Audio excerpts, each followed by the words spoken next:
Hello YouTube, hi everyone, welcome back to my channel Share Knowledge video tutorial. In this video I'm going to show you how to shrink C drive for create a new partition in Windows 11. Let's see how to create a storage drive in Windows 11. Okay, let's start.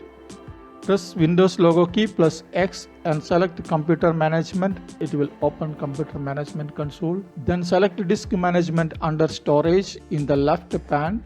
Then you will see this kind of window about your hard drive partition details. Now you need to create a storage drive. So you need to shrink C drive for create a new partition. In the disk management window, right click on your C partition and select shrink volume.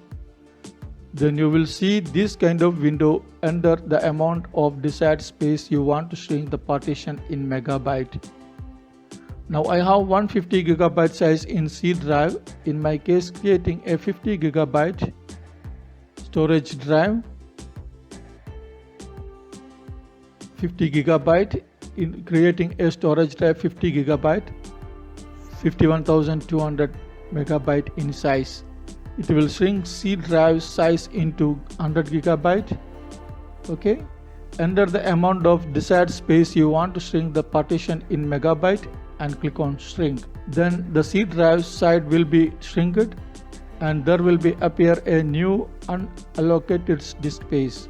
Now you can create a new partition by right click on the unallocated disk space and select new simple volume. Right click inside the unallocated space and click new simple volume. Go through the wizard and assign your desired drive letter to the new partition. Then click on next, click on next, next, click on finish. We don't need change anything, everything should be default. Then you can see your new storage drive on the Explorer. You are done. That's it. Thanks for watching. If you have any issues, comments below. I hope you like this video.